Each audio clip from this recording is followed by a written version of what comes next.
Huawei might have just found a way around one of the biggest tech roadblocks in the world, and it doesn't involve making smaller chips at all.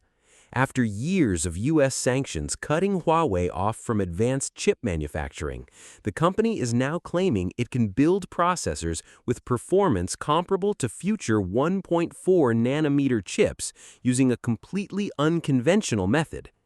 Before we jump in, make sure to subscribe to the channel and hit that like button. It really helps me keep bringing you more tech breakdowns like this one. That's a pretty big statement, especially when you remember what happened to Huawei back in 2019.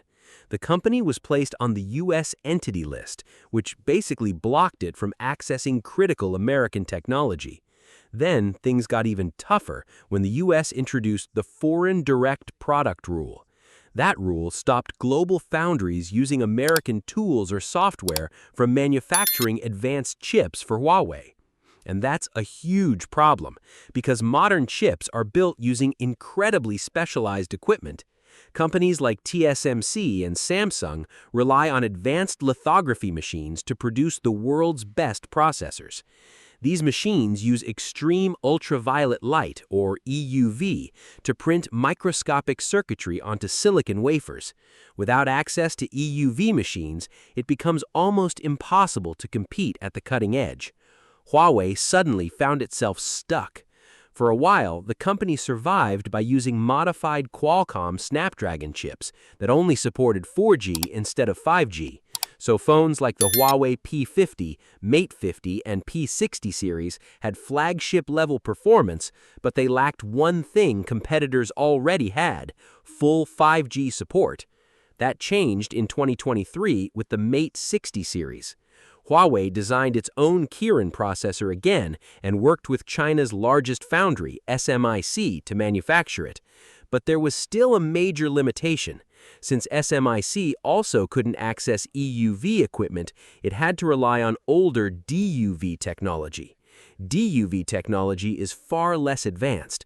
It uses larger wavelengths, which means it can't naturally produce the tiny transistor structures modern flagship chips need. To compensate, manufacturers use something called multiple patterning, where the same circuit design is printed multiple times to improve detail. It works, but it's slower, more expensive, and less efficient. Even with those limitations, Huawei managed to produce a 7-nanometer Kirin chip with 5G support. Meanwhile, Apple was already shipping 3-nanometer chips inside the iPhone 15 Pro lineup. So Huawei was still behind, but the fact that it returned to making 5G flagship chips at all was a huge moment. Now, Huawei says the next step won't depend entirely on shrinking transistors anymore.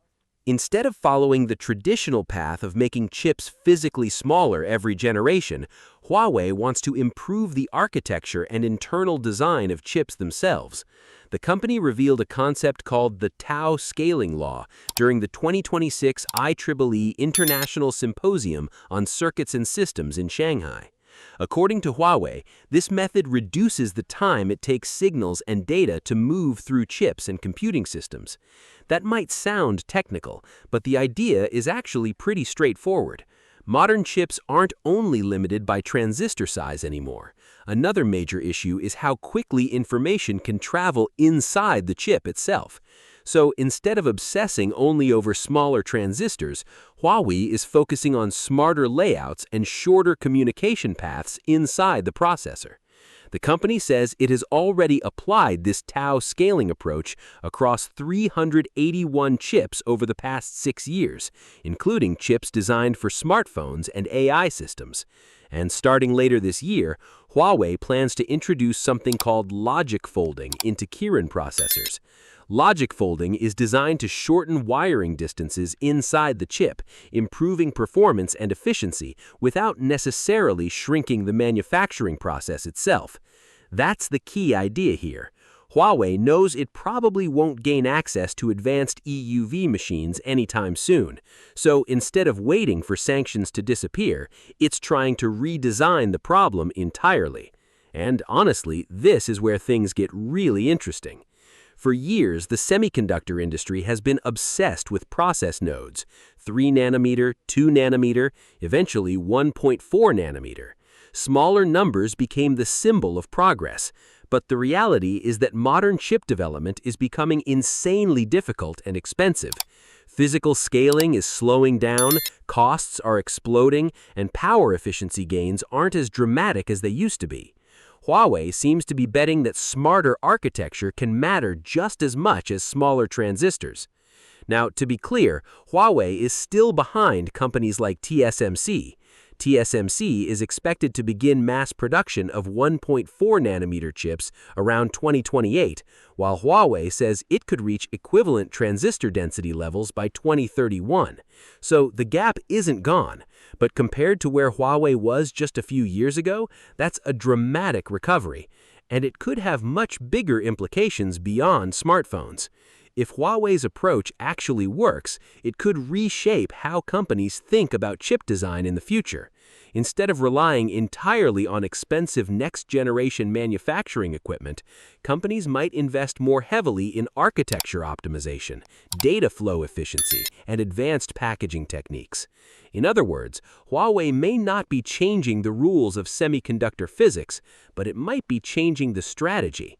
And considering the pressure the company has faced since 2019, even staying competitive at all is impressive.